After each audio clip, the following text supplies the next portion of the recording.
सबैजनालाई लोकसेवा तयारी कक्षा सबैका लागि म स्वागत गर्न चाहन्छु।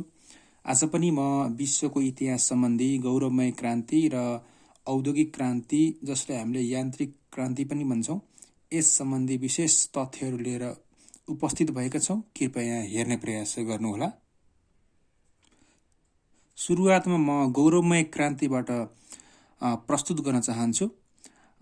सुरुमा के भनेको छ भन्दा, बेलायतमा स्टुअर्ट वंशका राजाहरूले दैवी अधिकारको सिद्धान्तको आधारमा निरङ्कुश शासन चलाएका थिए। पछि राज्यशक्तिलाई आआफ्नो हातमा लिने राजा र संसद बीच लामो समयदेखि सङ्घर्ष चल्दै आएको थियो।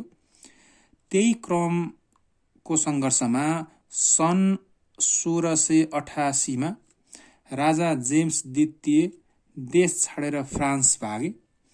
त्यसपछि जेम्स द्वितीयकै छोरी मेरी र ज्वाइँ विलियम्स अफ ओरेन्जलाई हल्यान्डबाट बोलाई संयुक्त रूपमा बेलायतको राजा बनाइयो।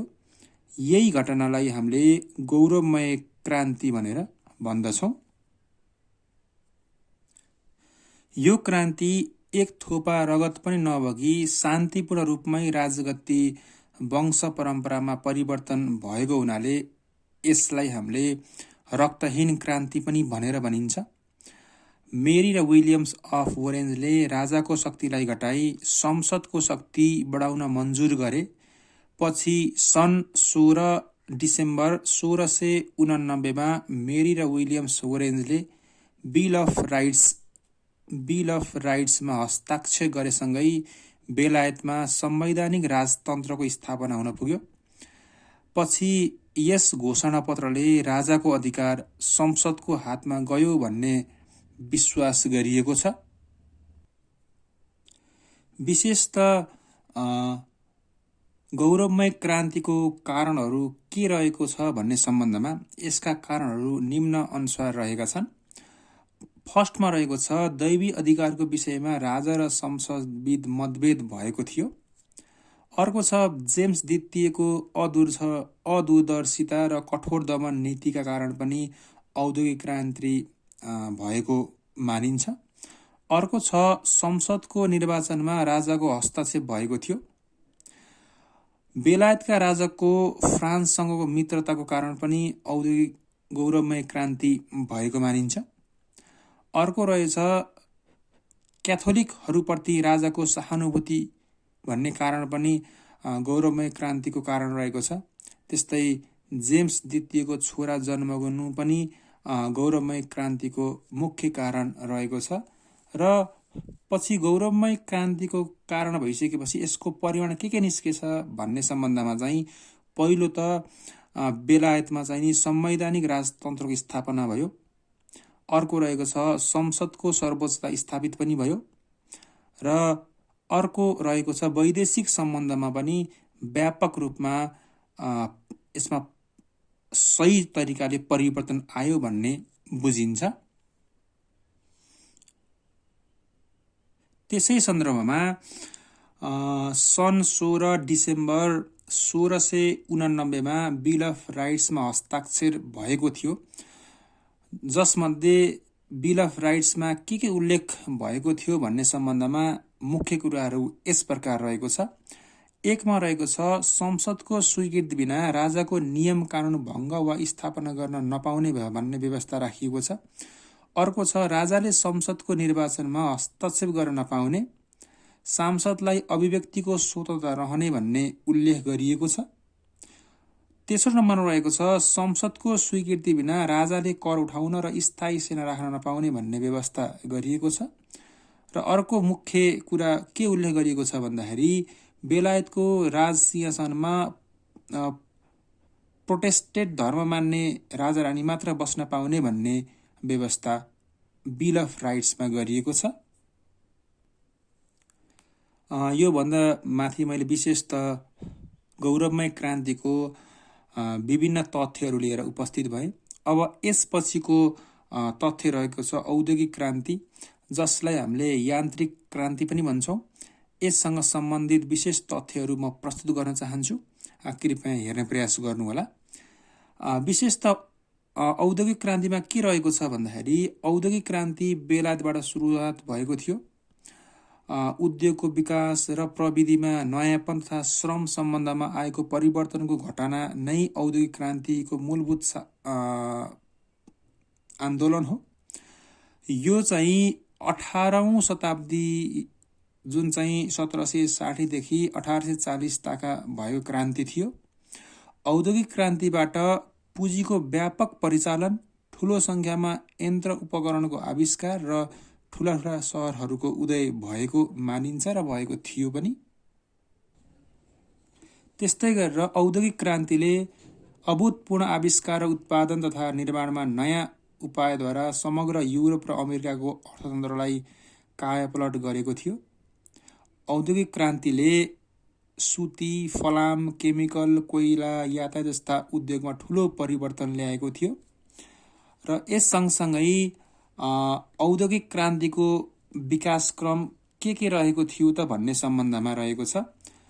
पहिलो नम्बरमा छ औद्योगिक क्रान्तिले के विकासक्रम गर्यो भन्दाखेरि पहिलो त यसमा कपडा उद्योगको विकास गर्यो। विशेष त सन् 1700 तिर भारत, चीन र इरानबाट युरोपियन कन्ट्रीमा चाहिँ सुती आयात गरिन्थ्यो, सुतीको आयात गरिन्थ्यो भने सन् 1700 मा भारत, चीन र इरानबाट सुती आयातमा रोक लगाई बेलायतमै कपडा उद्योगको विकास भएको थियो।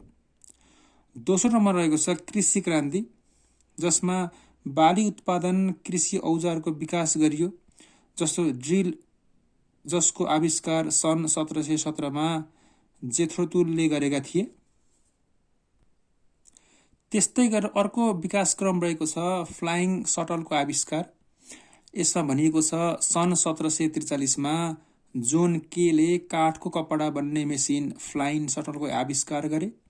यसले गर्दा थोरै समयमा धेरै कपडा बुन्ने सकियो। यसैबाट नयाँ आविष्कारको क्रम सुरु भएको मानिन्छ।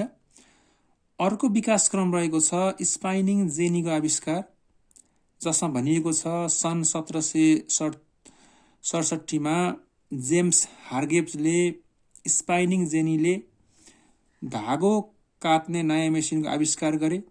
उनले आफ्नो श्रीमतीको नाममा त्यो मेसिनको नाम राखेका थिए, जसको नाम रहेको छ स्पाइनिङ जेनी।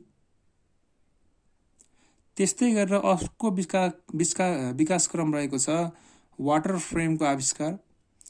सन् 1769 मा पेसाले हजाम रहेका रिचर्ड आर्कराइट, आधुनिक फ्याक्ट्रीको पद्धतिका पिता पनि भनिन्छ हामीले रिचर्ड आर्कराइटलाई।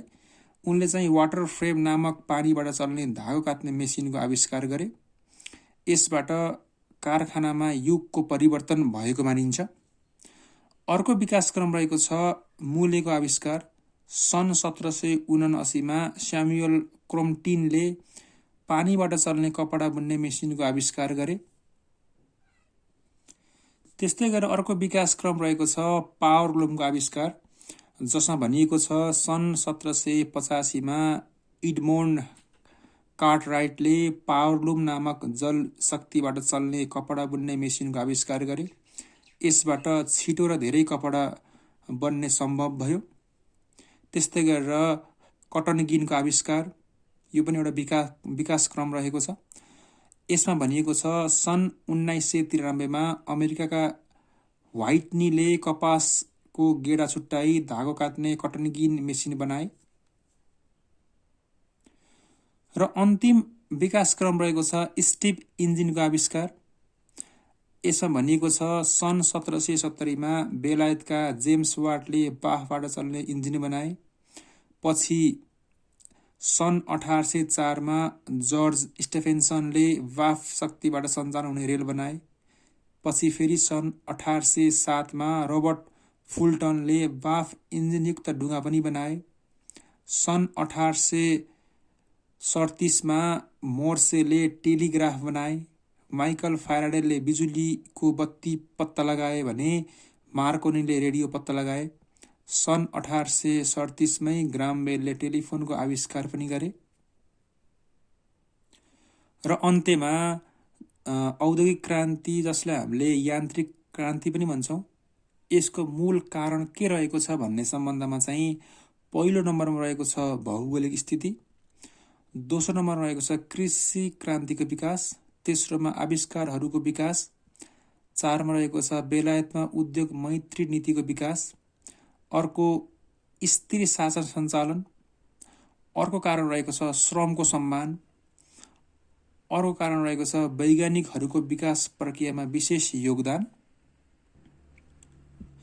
अत यसरी नै मैले आज विश्वको इतिहासमध्ये गौरवमय क्रान्ति र औद्योगिक क्रान्ति, जसलाई हामीले यान्त्रिक क्रान्ति पनि भन्छौँ, यस सम्बन्धमा विशेष तथ्यहरू मैले ल्याएर उपस्थित भएँ। पक्कै पनि तपाईँहरूलाई सहजीकरण भयो भन्ने मैले विश्वास लिएको छु र अर्को भिडियोमा विश्व इतिहासकै अरू पार्ट लिएर मैले उपस्थित हुनेछौँ। कृपया यस भिडियोलाई लाइक, सेयर, सब्सक्राइब गर्न नभुल्नुहोला र अर्को भिडियो नेक्स्ट एपिसोडमा मैले अपलोड गर्नेछु। कृपया हेर्ने प्रयास गर्नुहोला। धन्यवाद।